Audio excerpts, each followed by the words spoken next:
Howdy folks, and welcome back to World of Warships with Rear Admiral Jingles, and today we're taking a look at a Tier 10 arms race battle played by Pockydesu on the North American server, as will become apparent right at the start, in the Tier 10 Premium US Navy heavy cruiser, the USS Salem. So, how do you know this is the North American server, Jingles? Well, you can usually tell just by watching battle chat. Right at the start of the battle, they're all coordinating with each other. They're explaining where they're going to go and what they're going to do and how the team should best work together to achieve a victory. The team's carrier, the USS Midway, is leading the way by telling everybody exactly where it is that he's going to go and spot targets and asking everybody to focus their fire. Other people are agreeing. Other people are also pointing out that this is an arms race battle. It's not like a normal random battle, so it's not just important that the team work together and focus down targets, but they also have to grab those buffs ahead of the enemy team. Other people are acknowledging this and letting the rest of the team know exactly which buffs they're going for. It's all very unusual to somebody raised on the EU server, where it's not unusual to see people suggesting tactics at the start of the battle, but the usual response on the EU server is that somebody instantly disagrees with them and calls them a noob, and then an argument about what the team should be doing breaks out in at least 4 different languages. So straight away you can tell that this is the North American server. So, Pockydesu here in the USS Salem, and I think the Salem gets a bit of an unfair bad rep as a sort of Walmart version of the USS Des Moines.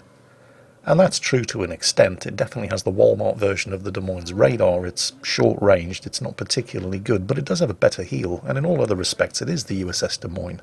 Most particularly, it has the USS Des Moines guns, and that's a very, very good thing. Now, while it's good that Pockydesu's team are coordinating and sticking together, they appear to be taking that whole sticking together part just a little bit too seriously. Take a look at the minimap. Now, I do realise that there's a Tier 10 carrier in play here, but that is taking sticking together for mutual AA firepower support to a ridiculous extreme. Pockydesu is, as I'm sure you've noticed, and I'm pretty sure he has noticed just now, completely alone on this side of the map. He's just managed to grab a hit point buff, which is going to be very, very useful because he has half of the enemy team closing in on him from the south. I realise you hear that term a lot. I had to fight half the enemy team all by myself, and usually it's a gross over-exaggeration, although having to fight 3 or 4 enemy ships at once is a fairly daunting prospect. But in this case, Pockydesu is literally going to be fighting half of the enemy team by himself. 6, at least 6 enemy ships. Now at this point I'm sure a lot of you are thinking, well, why the hell is he staying here? Why doesn't he just turn around and run up to the north and the east? And that's an incredibly good question. I mean, he is in a very good position here. He's managing to shoot at targets without being seen by taking cover behind the island, but he's only in a very good position if you discount the fact that there are 6 ships closing in on him. And I don't care how good you are, or how good you think you are, nobody fights 6 ships at once and wins. The trick, of course, is even if you're facing 6 enemy ships, you don't want to be fighting 6 enemy ships, at least not all at the same time. He's been radared, presumably by the Alaska over there. Not that it's going to do the team any good, because he's too close to this island for them to be able to lob shots over the top. Just to be on the safe side, however, he moves forward a little to get the highest part of the island between himself and most of those enemy guns. Of course, this has the side effect of him no longer being able to shoot over the island as well, but better that than getting shot at by half a dozen enemy ships at the same time. The other problem here, of course, is that the more those enemy ships push up to the north, the more his chances of being able to successfully disengage and run away if he needs to are diminishing, because they're basically driving a wedge between him and the rest of his team.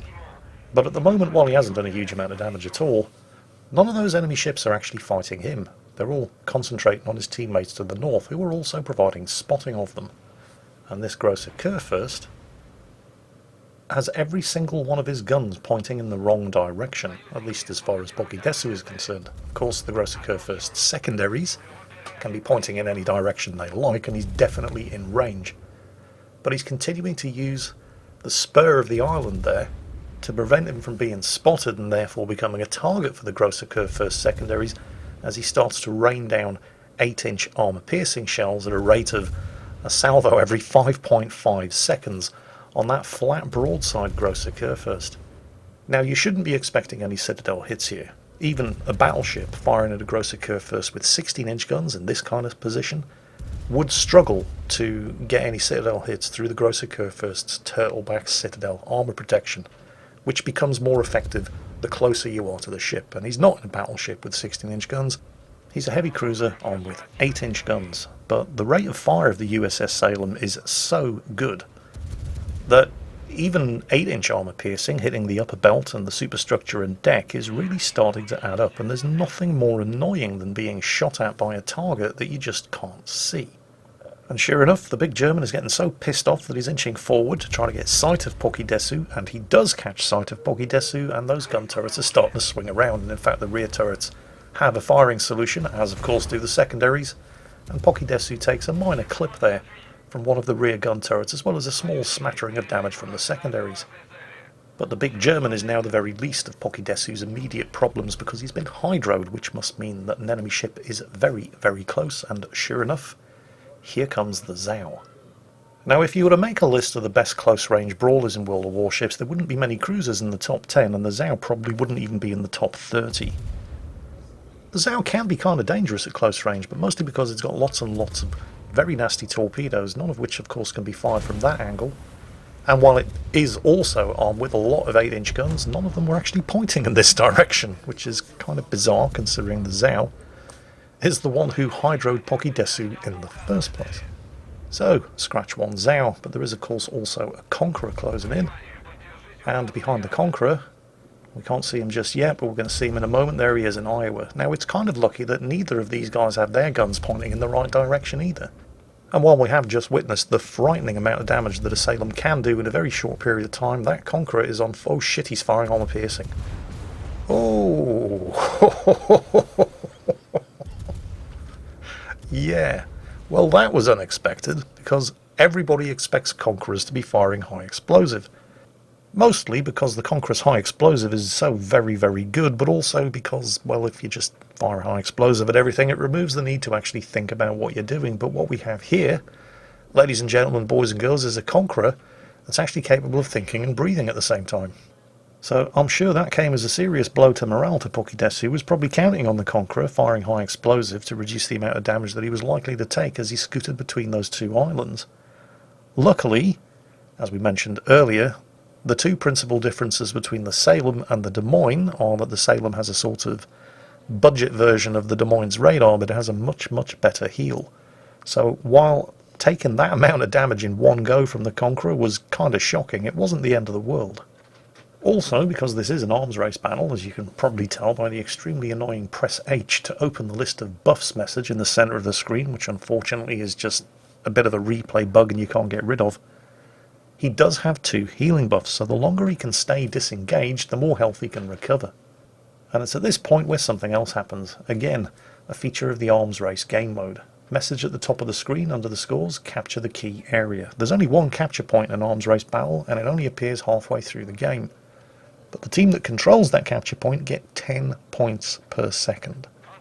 Or to put it another way, the team that controls the capture point usually wins, but actually taking control of that capture point is a lot easier said than done, because it is absolutely massive.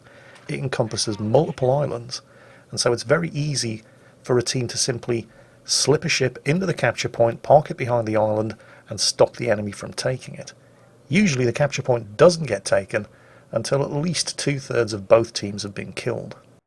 However, on this occasion, if you take a closer look at the map, you'll see that the enemy team actually have very good control of the islands in that capture point. In fact, they have control of the only islands that it's possible to hide behind while staying in the capture point. All of which is, I'm sure, very interesting to Pockydesu, but of purely academic interest at the moment because he's got much, much bigger problems. That Conqueror is hunting him. Now, the Conqueror doesn't know exactly where he is. So that's good. And there are enemy ships in the cap there, which I'm sure Pockydesu would dearly love to be shooting at. But while he's pretty sure nobody's going to see him if he starts shooting, thanks to all of the islands in the way, he's not 100% sure. And he needs to deal with the Conqueror before the Conqueror deals with him. It looked like the Conqueror was heading north around the island on the west side. Or at least that's the way it looked the last time we saw him. But just to be sure, he pops his radar. Now this is giving away some information to the Conqueror, but all it's telling him is that the Salem is probably within 9 kilometers. He almost certainly has no idea that Pockydesu is sneaking up on his big fat British ass. Be very, very quiet. We're hunting conquerors. Now this isn't entirely risk-free. Contrary to what I may have previously led you to believe, the 27mm bows on the Des Moines and the Salem are not impervious to 16-inch armor-piercing shells. They can be overmatched, but the Conqueror has just fired, which is going to give Pockydesu a little bit of a head start. Of course, the Conqueror now knows he's here, and even though he has just fired, well, if he turns to starboard, all of those guns are going to be pointing in the right direction, and he is turning to starboard. Now this is going to be good for Pockydesu as well, because it means he can switch back to the armor-piercing and do far more damage, although it may be tempting to unleash a couple of high explosive salvos, as he did when the Conqueror was angled, because he did set a fire, and the Conqueror did burn its damage control to extinguish the single fire. But, well, the Conqueror is infamous not just for having extremely nice high explosive shells, but it also has that legendary heal, which is even better than the Salem's, and is basically capable of printing an entirely fresh ship. And while it might be tempting to fire some high explosive off and get some additional permanent fires set, the damage control on a battleship, in fact on any ship, handles high explosive and in particular fire damage much, much better than it handles armor piercing damage, which is significantly harder to heal back. So while it must have been tempting to fire off some HE and get some extra fires set, it was definitely the right idea to stick to the armor piercing, at least while the Conqueror is continuing to give as much broadside as this. You can also see that he's trying to get some citadels here, because he's mostly, not right now of course, but has been, and once again is aiming for the ammunition hoists underneath the turrets, but, well, it's next to impossible to citadel a Conqueror, mostly because the citadel is almost entirely completely underwater. So he's pretty much just having to do this the old-fashioned way, with brute force. But hey, it worked, and it was actually the secondaries that got the kill, so there's a close quarters expert award in the USS Salem. Of course, the Conqueror wasn't his only problem. There's a Daring over there who's been farming him with high explosive and setting all of those fires. He has of course switched back to the high explosive for the Daring, and there's the high caliber award. We'll examine just exactly how much damage he did to the Conqueror in a moment. First he has to deal with the Daring. The Daring's trying to smoke up, but, well, he's not even going to need to use his radar. So that was nice. The Conqueror started that fight on full health, 82,900, and Pockydesu had to do nearly 120,000 damage to it because he was running his heal in order to sink it. What may also amuse you is that he started the fight with that tier 10 battleship on 35,000 health of his own, and he not only won while doing 120,000 damage, but thanks to his own heal and the double heal buff that his team have managed to grab, he's actually going to finish that fight, or would have if he hadn't been getting shot at by the Alaska over there, on a net loss of around about 0 health. So what may have seemed like absolute suicide actually turned out to be an extremely good trade, effectively earning 120,000 free damage and sinking a tier 10 battleship for 0 net cost to himself. And now, while he is still going to have to be careful, because he is still on his own over here, he's not quite as on his own as he was, because he's managed to work his way closer to his team. His team have managed to work their way closer over to him, and they've got the surviving enemy ships. Even though they're in the cap circle, they're right where they want them. Thanks to Pockydesu holding his position over here, and fighting the enemy ships over here to a standstill, he's got that crossfire opportunity that he's been waiting for this entire game. First though, he's just going to have to take on a full health battle cruiser. The Alaska there. Although, well, he doesn't really have to. Not directly, at least. Not right now. Not while he's got broadside shots on the Dmitry Donskoy up there to take care of. Dmitry Donskoy, who appears to be remarkably resistant to suffering citadel damage, because he's angled against the Alaska.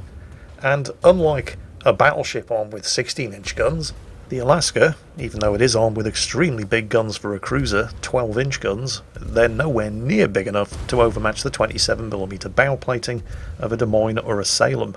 If the Alaska had been firing high explosive here, he might have actually won this fight, but, well, he sticks to his armor piercing. And there is some armour piercing coming in from that extremely angry looking smoke screen over there, but it's 100mm armour piercing, and it's not really doing an awful lot of damage either. That's the enemy Kitakaze. It doesn't really matter which way this poor old Alaska turns, he's given broadside to somebody, but considering he started this fight with a 30,000 health advantage over Pockydesu, well, you'd have expected him to be able to do slightly better than this. In fact, it looked for a moment there as if the enemy midway was actually doing more damage with his rocket attack planes. At some point, however, that Kitakaze is going to wise up and start firing high explosive. And unfortunately for Pockydesu, that moment is now. And so that, unfortunately, brings Pockydesu's involvement in this battle to a premature conclusion. Although I suspect he's not too unhappy about it, because he was probably expecting his involvement in this battle to come to a premature conclusion at least 10 minutes ago. You know, when he found himself facing multiple 16-inch gun-arm battleships, battle cruisers, heavy cruisers and destroyers all on his Jack Jones, out on the flank, alone, with his ass hanging out in the breeze, he almost certainly didn't expect to sink 4 of them and do 323,000 damage into the process.